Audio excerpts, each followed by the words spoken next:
Good morning, everyone. It's Friday, August 20th, coming to you live from Seoul. I'm Kim Mo-gyan. Before we begin, these are the stories we're following at the top of the hour. South Korea has again extended social distancing levels for another 2 weeks as new infections aren't showing any signs of slowing down. South Korea's economy has been recovering on the back of strong exports, but uncertainty continues to grow due to resurgence of COVID-19. Some sectors like mining, manufacturing, and retail sales were up in August, but consumer as well as business sentiment deteriorated. And U.S. President Joe Biden reiterated that Washington's allies like South Korea, Taiwan, and European countries don't have to worry about the withdrawal of U.S. troops from their countries, despite developments seen in Afghanistan over the past few days. We begin with the COVID-19 situation here in South Korea. Health authorities have decided to extend the current level of social distancing for another 2 weeks. And that means Seoul and its surrounding areas are still under the highest level 4.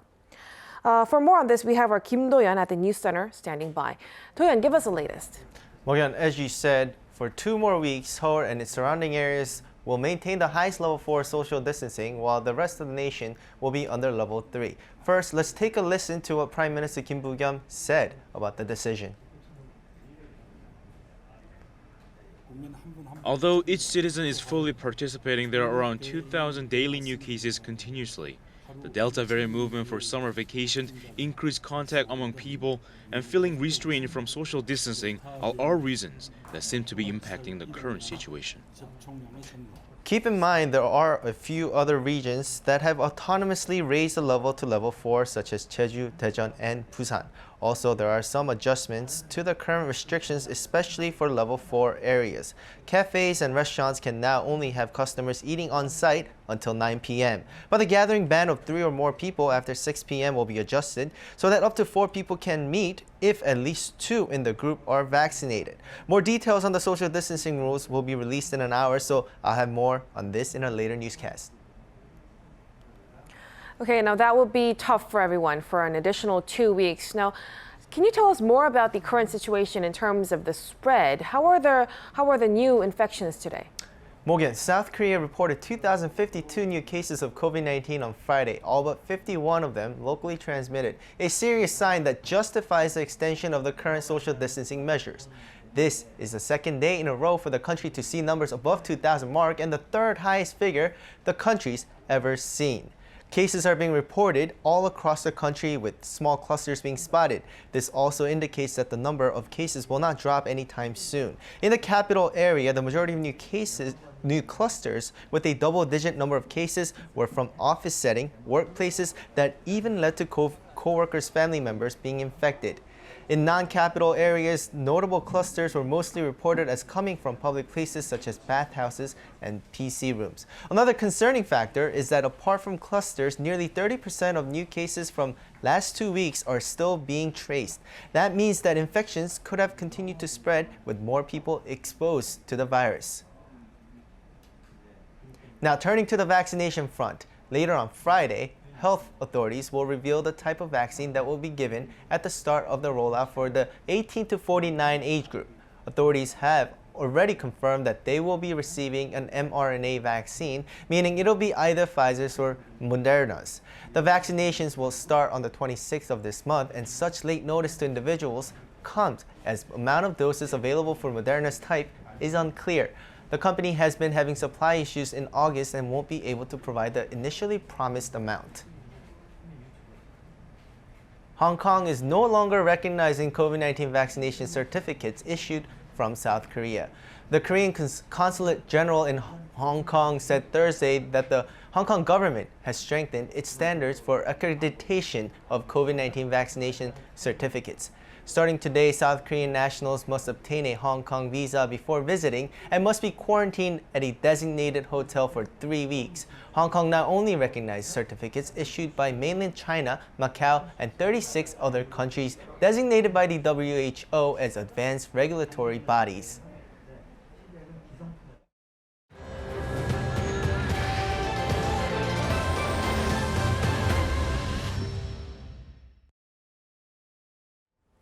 In other news, on the defensive following a rocky few days after a heavily criticized troop withdrawal from Afghanistan, U.S. President Joe Biden has clarified his position on defending Washington's numerous allies around the world, including South Korea. He insists the situation in Afghanistan cannot be compared to that of other countries with a U.S. troop presence. Chang Tae-hyun has this story. U.S. President Joe Biden is insisting that Washington's allies like South Korea, Taiwan, and European countries are fundamentally different from Afghanistan in terms of U.S. security commitment and don't have to worry despite the developments seen over the past few days. He made the remarks during an interview with ABC that aired in the U.S. on Wednesday local time. His comments come as concerns are rising over Biden's decision to suddenly pull American troops out of Afghanistan, which was quickly retaken by the Taliban. President Biden claimed there's a fundamental difference between Taiwan, South Korea, and NATO, adding the U.S. has made agreements with those with a unity government not based on a civil war. Biden stressed the U.S. is trying to keep bad guys from doing bad things to them. He also emphasized that the U.S. has kept every commitment it has given to its allies. President Biden noted how the White House made a sacred commitment to NATO's Article 5, which means if anyone invades or takes action against another NATO member, the U.S. will respond. That goes for South Korea as well. In the meantime, U.S. State Department spokesperson Ned Price said Thursday that, quote, "It's safe to say that this administration has prioritized our system of alliances and partnerships in profound ways, and we've done that because we recognize them as a profound source of strength." He added that this is the reason Secretary Blinken has consulted with NATO allies because when it comes to Afghanistan, they're making decisions in close coordination. Chang Tae-hyun, Arirang News.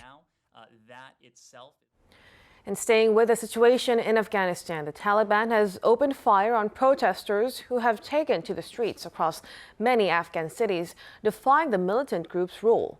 This comes as the Taliban is reportedly stepping up its hunt for people who worked with the U.S. and NATO forces.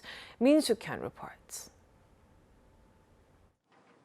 Afghanistan protesters continue to take to the streets across many parts of the country, defying the Taliban for the second day on Thursday while waving their national flag and chanting, "God is greatest."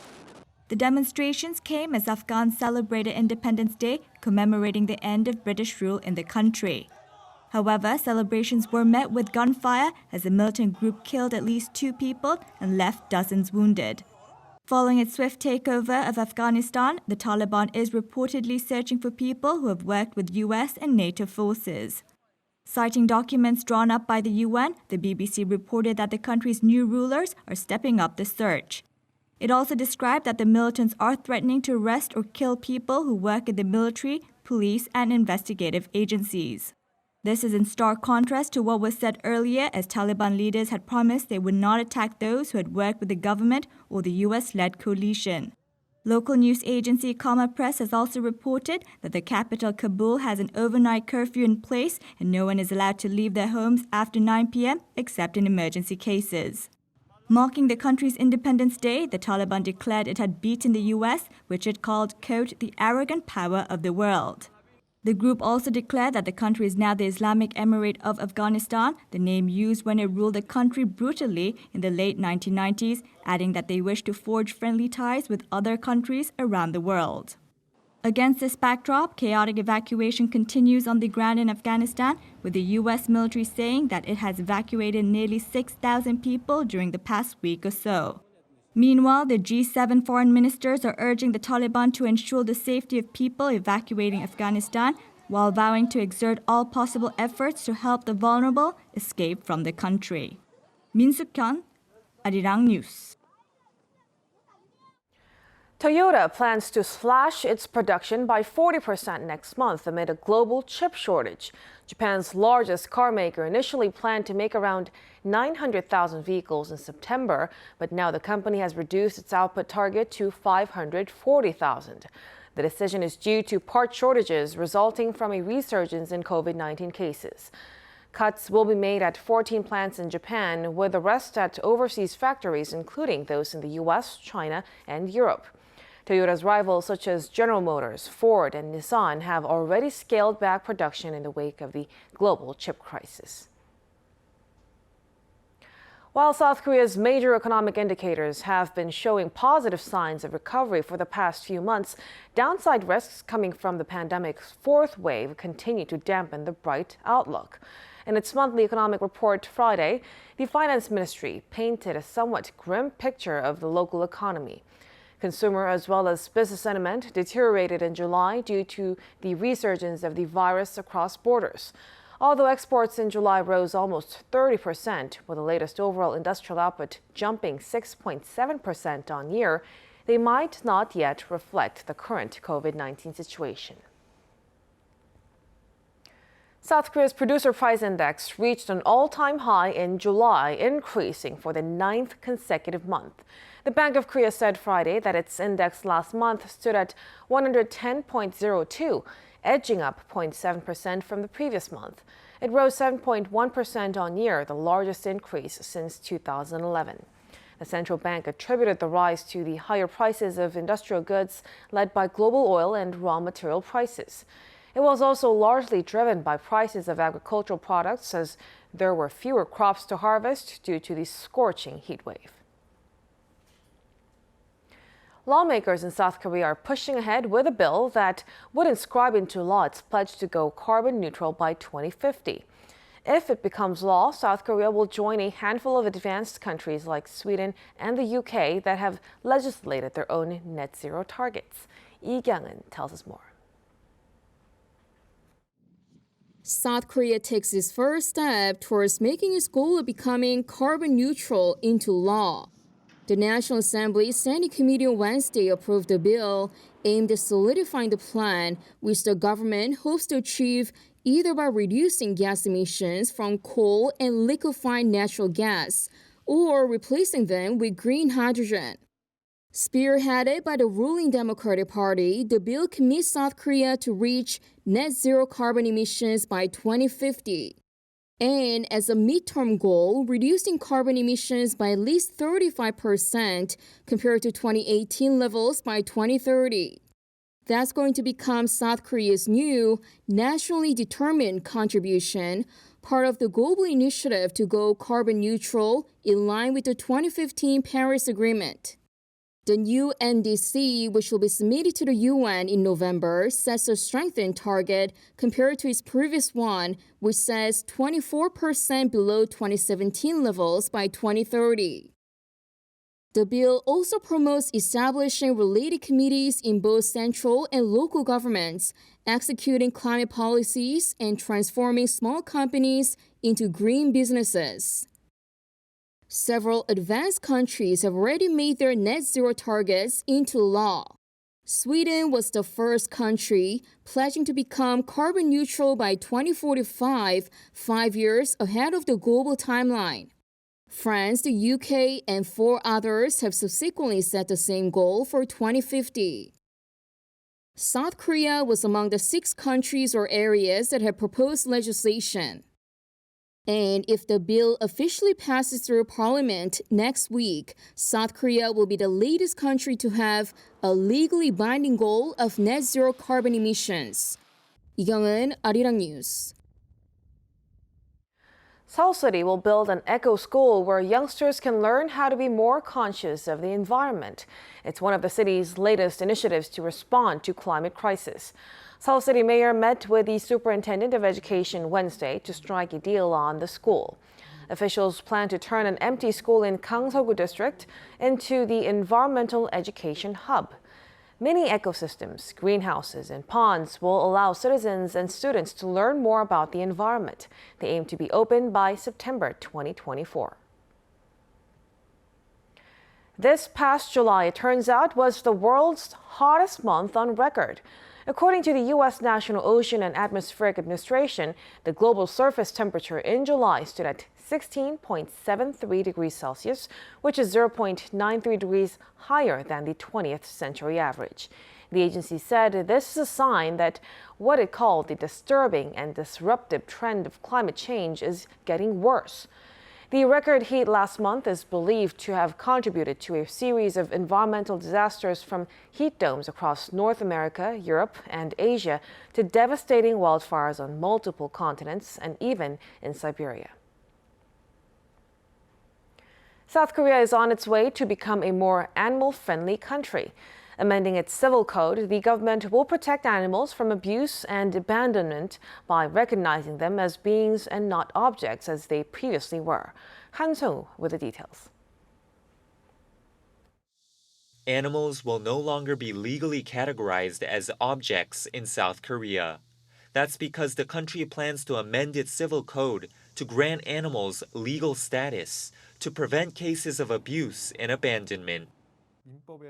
Once the Civil Act declares animals that used to be defined as property, not objects but beings, the fundamental perception will change in the legal world when attempts are made to injure or kill an animal. It must still be approved by Parliament, likely in September, but the amendment would make Korea one of a few countries to recognize animals as beings with rights to protection and enhanced welfare. After Austria in 1988, Germany in 1990, and Switzerland in 2002. Korea's push comes amid a vast increase in its pet-owning population and the number of animal abuse cases over the last decade. Animals are not objects, they certainly aren't. But there are people who can't control their anger and take it out on their dogs. This dog's owner lost his temper and told his kids to bury him alive. He was barely alive when we rescued him after it was reported, but the man wasn't punished as the dog was recognized as an object owned by him. Once the act declares animals are beings and not things, advocates hope judges and prosecutors will have more options when sentencing abusers. Several supporters say it is not enough, though.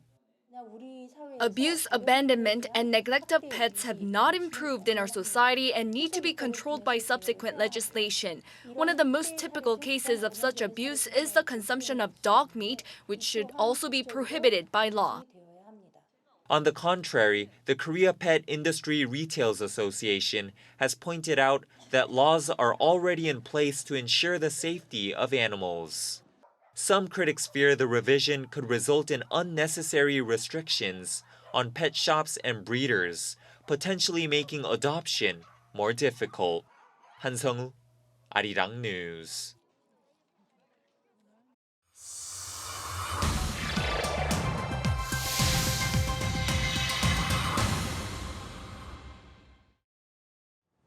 Let's take a look at what's going on in the world now. We start off in Japan, where the first COVID-19 case has been reported in the Tokyo Paralympic Village, just days before the Games are set to start. According to the organizers on Thursday, the person who tested positive for COVID-19 was not an athlete, nor a resident of Japan. While the organizers have not given further details on the case, it noted that no further infections have been reported among athletes in the village. However, outside of the Paralympic Village, more than 70 COVID-19 cases have so far been linked to the Paralympics, mostly among contractors and staff. As with their Olympic counterparts, the Paralympians will also be required to undergo daily COVID-19 tests and will have to wear face masks while following social distancing measures within the Paralympic Village. The Games kick off on August 24th with around 4,400 Paralympians from 160 teams set to take part. As Tokyo is currently under a fourth state of emergency, organizers have banned spectators during the Paralympics. Over to Western Africa, where the Mauritanian Coast Guard has rescued a group of 7 migrants from a stranded boat in Atlantic coastal waters, while 47 others are said to be dead. According to the International Organization for Migration, the boat was carrying West Africans trying to migrate to Spain's Canary Islands off northwest Africa. However, just days after their boat departed on August 2nd from Morocco, the engine broke down and the vessel had been drifting for 2 weeks. Among those on the boat were people from Mali, Senegal, the Ivory Coast, Mauritania, and Guinea. The passengers included 11 women and 3 children. The Spanish police on Thursday said they had arrested a Moroccan man over the deaths of the migrants, as the 43-year-old is suspected of being one of 2 men who captained the boat. According to the IOM, at least 370 people are known to have died attempting to enter EU territory, while undertaking similar journeys from Western Africa to the Canaries this year. However, it added the actual figure could be far worse, as survivors usually dispose of the bodies of the deceased by throwing them overboard. And finally, over to the U.S., where a man surrendered to the police on Thursday, hours after telling them he had a bomb in his truck parked outside the Library of Congress on Capitol Hill. The suspect is reported to be 49-year-old Floyd Ray Roseberry, whose threat led to the evacuation of the library, the Supreme Court, and other buildings nearby. The suspect posted several videos on Facebook before he surrendered, where he was seen asking for President Joe Biden to send someone to talk to him and calling for attacks on the Taliban in Afghanistan. In the video, he claimed to have a 7-pound keg of gunpowder and 2.5 pounds of the explosive tannerite in the truck. Investigations revealed that a propane gas container was present in his truck, but there was no immediate danger present. 이승재, Arirang News.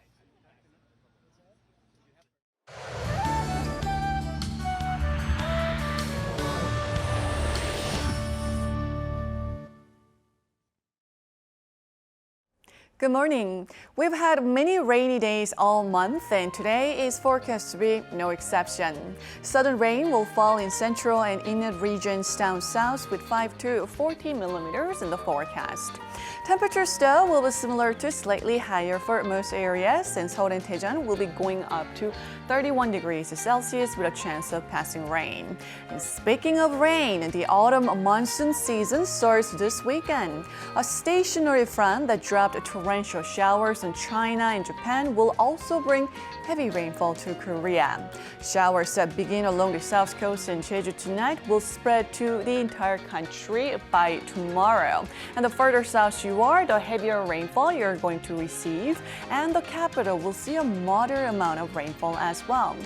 Now, the Chungcheong-do provinces and southern regions will see rain through next week, and temperatures will also drop below 30 degrees Celsius here in Seoul next week as well. That's Korea for you, and here's a look at the weather conditions around the world.